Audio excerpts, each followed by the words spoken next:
Hi, and welcome back to another week of the Bug Fight Design Diary. This week we're doing a little bit of a detour from the normal thing. I've started to ask the question, how in the world am I going to know when my game is there? It's fun right now and it's playable and people are enjoying it, but I could keep designing this thing forever. I could keep tweaking, I could keep fiddling with it. So how am I going to know when it's at a point where yeah, let's publish it. So this week I'm going to talk about a metric that I've had in my head for a long time that I use to determine if a game is worth playing or not, because I want to eventually turn that metric back on myself and back on Bug Fight, back on my own game. So I'm going to be actually reviewing these three games, Airland and Sea, Rift Force, and Omen, A Reign of War. All three of these games are lane battlers like Bug Fight, like my game, but they're all very different, and I actually feel very differently about all three. So I'm going to take a little detour from talking about my own game and instead just spend this week reviewing these games with that metric I talked about. So what is that metric? Well, I'm calling it, for better or worse, the Worth Quotient. Maybe somebody comes over and they want to play a game, and I look at my shelf and I think, okay, what game am I going to play? The Worth Quotient is actually what kicks in. Here's how I determine a game's Worth Quotient. I look at what a game is going to give me. I look at what I'll call the output of a game.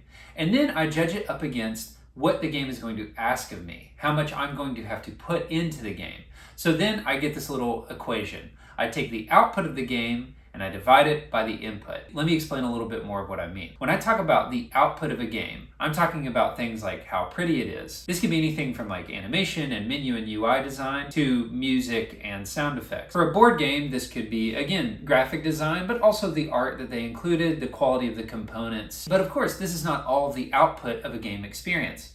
There are bigger concerns like how dramatic of an experience that board game can create. This is also linked to how memorable that game might be when you walk away from it. This is all part of a game's output. All of that stuff is great, but it comes at a cost. Everything that we play comes at a cost because we are going to have to interact with it. We're going to have to animate that game by interacting. So, what's the input part of the equation? Well, the input can include a ton of different stuff too. How long does it take to learn this game? How long does it take to play this game? How long does it take to even just set it up before we can begin playing? What about just getting people together? One of my favorite board games is this really big board game called Captain Sonar, but it's best played 4 versus 4.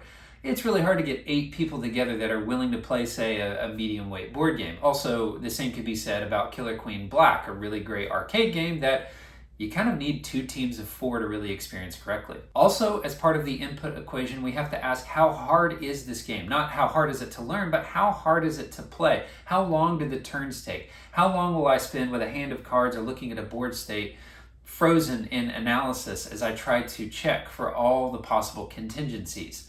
Looking at you, chess. So then to determine the worth quotient of a game, we take the output, we score it, say 1 to 10. We take the input, we also score that 1 to 10, and then we divide the output by the input. That gives us a number. Let me give you 2 examples and the worth quotient values that I would assign to both of those games. Let's take the game Go. Infamously complex once you know the rules. Now, the rules don't take that long to learn, but once you're familiar with the basic rule set, especially if you're playing on a really big full-size board, Go is going to take forever to play. It's going to take an immense amount of focus. If you hope to win, Go is going to have a large input value. Now, because of that complexity, I would say Go has a pretty big output value too. The puzzles that can show up in a really competitive game of Go can be deeply fascinating puzzles. I would give Go an input score, that is to say how much it's asking of me, a score of 6, and the output score, that is what it's giving back to me, also a 6, meaning that its worth quotient comes out to a 1. That's good. It breaks even. Usually you want to at least break even or go above 1 if at all possible. On the other end of the spectrum, I'll give an example of tic-tac-toe. But let's say the game of tic-tac-toe you're playing is played with these really beautiful mahogany pieces, X and O's and a little grid. So that's going to help its output score. But let's talk about the input first. Tic-tac-toe, not hard to learn, not hard to master, not long to play. So its input score is going to be something really low, like a 2. It's not going to ask much of its player. But its output score is usually something really low as well. It's not very memorable, not very dramatic, not a very interesting puzzle, but we're playing with this really beautiful board, so maybe that bumps it up to a point to also a 2, maybe it breaks even, but without this beautiful board, what is it actually giving back to me? Not much at all, maybe a 1. In the case that it's a 1, its Worth Quotient would be a 0.5. I hope this is making sense. Let's apply that now to these three games so I can talk about lane battlers and what makes a lane battler worth pulling off the shelf to play between myself and another person. I'm actually going to start at what I consider the most complex of these, which is Omen, A Reign of War. Omen says on the side of the box that it takes 30 minutes to play. I've not played it enough to get it down to that number. It's more like an hour probably for me, maybe 45 minutes. It also has the biggest variety of components and moving parts out of the three of these games. It's the only one too that actually comes with its own little board. So here you've got the cities that players are going to be competing over. I don't know if you can see this, but it says that each of these cities is going to be worth 2 VP at the end of the game. You've got this deck of units. Of course, players are going to be getting these units and then playing them face up in front of these cities. And then you have several values on here. So it's not even just that each of these units have a power value. They actually have several other values as well, like a unit cost and a strength value and an offering value. I'm not going to get into all those rules, but suffice it to say, there's a lot going on even on each unit. There are different types of units. You have spirits and beasts and soldiers and all kinds of stuff. So you can tell there's a lot going on, but there's a lot of things that Omen does really well. First of all, there's a deeply interesting economic puzzle in Omen, where as I'm recruiting units and as I'm playing them to cities, I'm also thinking about the cost that it takes to deploy these units and about how much income I'll be able to take, both in terms of cards and in terms of money. Also, whenever I win a city, I get 2 victory points. But on the other side of each city is a power that I can use that will reduce this token to only 1 victory point at the end of the game. So there's an interesting choice there where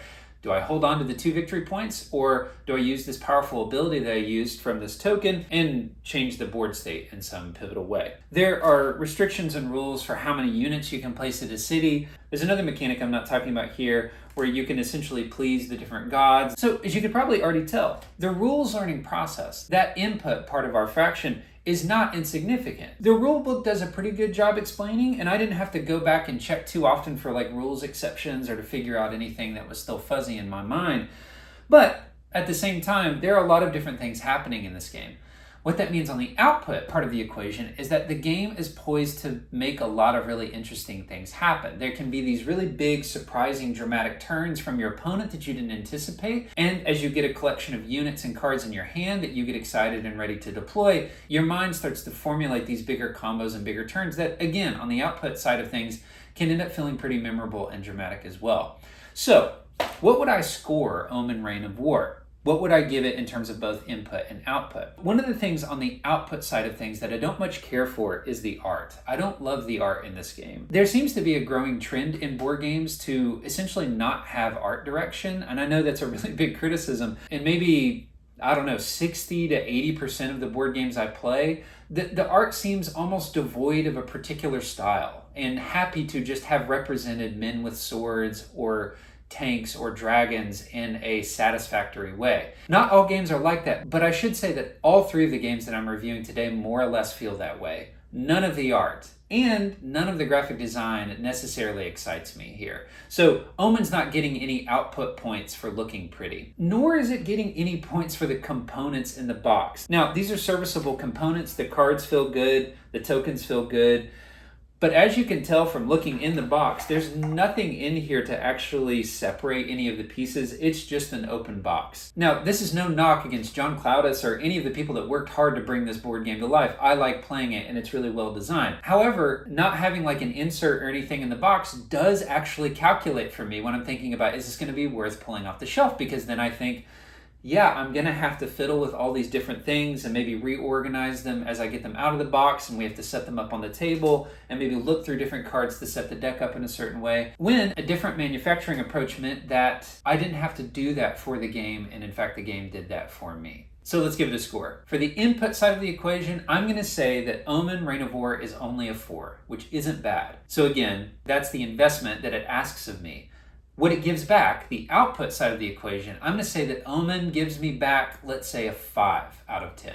That would bring our Worth Quotient to a 1.25. Not bad, but let's look at these other 2 games and see how I feel about those as well. Next, I want to talk about John Perry's Airland and Sea. Airland and Sea is a very different game than Omen, even though, of course, it's a lane battler as well. Airland and Sea really only includes 18 cards. The whole game consists of that. And it has some tokens in there as well, and you've got these big cards that determine the lanes. But for the most part, the entire game, all the decision space is caught up with these cards, which means, of course, that John Perry's going to have to get a lot out of a few components here. That means a few other things, too, for our input side of the equation. In terms of the investment it's asking from players, you don't have a lot to set up. You've got this deck of cards for which you'll shuffle and deal 6 cards to each player. You've got these 3 big cards to deal out, and then you just sort of set these... Oh boy. And then you've got these tokens for which you'll just sort of set off to the side for when it's time to start winning victory points. You'll also notice this box has an insert. As simple as it is, it probably really didn't have to have one. There's just tokens and cards. But it's nice to have that little bit of division so that when I'm setting up, it's right there. We don't have to fiddle between tokens and cards to get going. That's good for the input side of things. You'll also notice in Airland and Sea that the cards are much, much simpler than the cards are in Omen. Here, this is the simplest possible card. There are certain cards that just say 6, and then they have a picture of some military vehicle or something on them. And once you play that to an area, that just tells you how many power you have at that area. Like in most lane battlers, the point of this game is to play cards to lanes so that you can win those lanes. How do you win them? Well, you play more power at a certain lane than your opponent. The goal of each round is to win 2 of the lanes out of the 3. And at this point, it may feel like the game is too simple, that the output that it's going to give back to players is not enough. However, I've only shown you the 6 cards. The cards that have other numbers on them actually have abilities on them. Here for this 3, you can see that this one, when played, allows you to flip one of your opponent's cards over.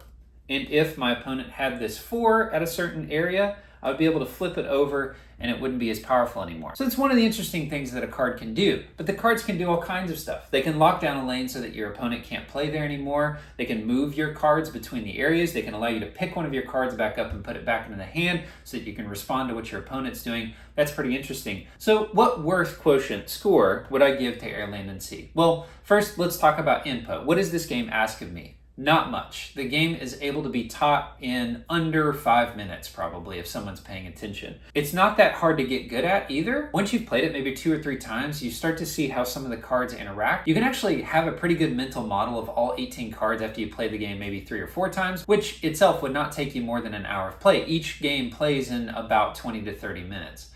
So it's not asking for much at all. What does it give back? Well, I've already mentioned I don't love the art in this game. It's sort of a generic military digital paintbrush thing. But something can really be said about how beautiful it is, the economy of components here, and how they end up blossoming out into some pretty memorable board states and plays. It's pretty remarkable. In terms of input, I would put this game pretty low. I would say that this game is as easy to learn as something like Rummy. Given that it's easy to set up, it doesn't take a long time to play, it's not hard to learn and master, I would give the input, what it asks of a player here, something really low like a 2. But in terms of what it gives back, I'll actually give it exactly what I gave Omen, which is a 5. If you're doing the math at home, that means that the Worth Quotient for Airland and Sea is really high. It's a 2.5. Roughly the same return that Omen gives you, right? The output here is something like a 5, but with such a lower barrier to entry. So the Worth Quotient measures that for my time, if I'm reaching for one of these games in a pinch, I'm usually going to pick Airland and Sea. But we have one more game to review here. Okay, so let's talk about Rift Force by Carlo Bartolini. Maybe, as you can tell, the only insert here is a sort of slot. It still isn't great because all of the cards and the different decks and factions that you have in Rift Force end up getting kind of mixed together. So invariably there's this like time when you first open the box where you have to sort of sort through all the different stuff and make sure you put them back in their rightful factions. It's not a huge headache, but again, it's just that little bit of barrier before getting it into play. Okay, so here's Rift Force. And I should say, Rift Force is great. All 3 of these games are great. If I'm giving one of these a bigger score in my weird little metric than another, it's just because I'm kind of more trying to prove a point than anything. But they all have their own distinct flavors. I would gladly play any of them. Let me give a really quick summary of how Rift Force works so that I can designate it from the other 2 lane battlers.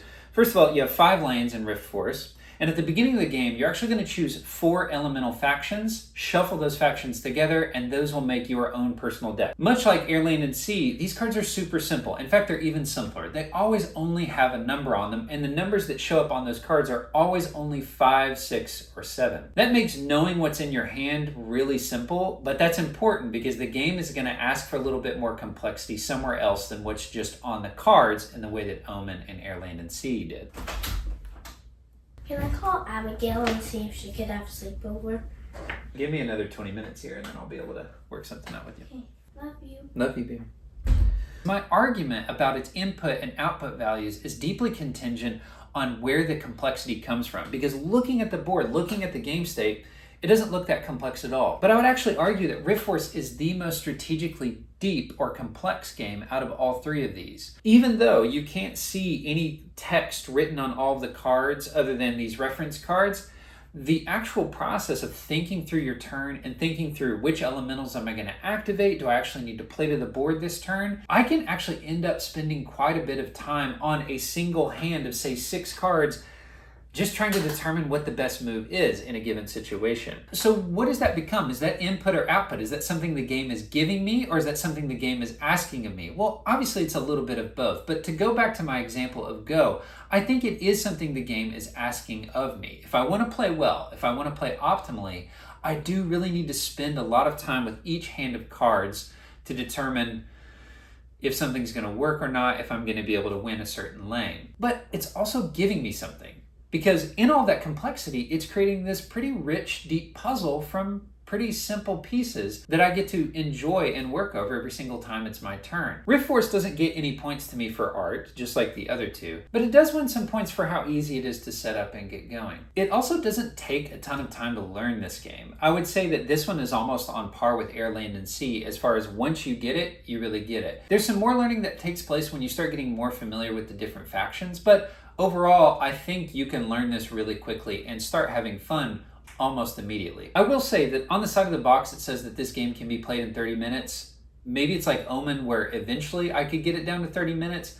I end up taking about an hour every single time I play this game. And I think it's because of what I mentioned, which is that the decisions you're making, when to really put a lot of units on a certain lane, how your different elemental factions work well together or not well together, when to check and draw to get more cards into your hand and try to get more points off of the board. All that creates something rather chess-like in the mind so that you don't just breeze through the game. In fact, you have to step through pretty slowly and carefully analyze each hand that you've got. All that to say, I think this has the highest output score of any of the 3 games. I gave Airland and Sea and Omen Reign of War both a 5 in terms of output or in terms of the kind of experience that this gives back to the player. I'm actually going to give Rift Force a 6. But I think this is asking about as much as Omen does. Even though there's not as much to look at on the cards, there's so much to think about each turn. I'm going to give the ask or the input of this game a 4. Of course, that leaves us with a 1.5. So I guess in terms of Worth Quotient, we could rank these games as Airland and Sea top, then Rift Force, then Omen Reign of War. But again, that's one very specific way in which to rank them. I'm looking at it almost like an industrial science. How much energy is getting put into this experience versus how much am I getting out of it? And of course, this is all deeply subjective. I don't need to say that. But Airland and Sea to me is going to give back more than it asks every single time. Another small factor I've not talked about yet is that Airland and Sea is also the smallest box. And I've been surprised how much that actually matters to me. I should say, the highest Worth Quotient I've ever found is in a card dueling game called Star Realms. Star Realms is just a tuck box of about 120 cards. You can throw it in your backpack or a pocket if your pockets are big enough. And the amount of game, the amount of memorable experiences, the amount of combos and interesting things that can happen in that set of 120 cards in a tuck box, to me, is untouchable. When I think about a design decision in Bugfight, yes, I'm thinking about what I talked about a couple episodes ago with like complexity budget, and if I add something, I need to take something away. But that's also colored with what I'm talking about now. If I'm asking the player for something, how much more is my game, this box of cards, giving back to the player in dividends? So, in fact, let's wrap the video up with just some rapid fire Worth Quotients. If you disagree with any of these, let me know in the comments. Let me know why. And I'm not even going to restrict this to card and board games. In fact, you could probably just expand this to most media in general. When I taught high school English, this was often the battle that I had to fight, which is, okay, Dear student, Dear pupil, why do I want you to read Great Expectations? What am I selling them on? I'm selling them on the fact that they're going to have to invest in something that's not immediately as exciting as TikTok, but what it will pay back is worth the investment. So, in that spirit, let's just do some rapid fire worth quotients. Here we go.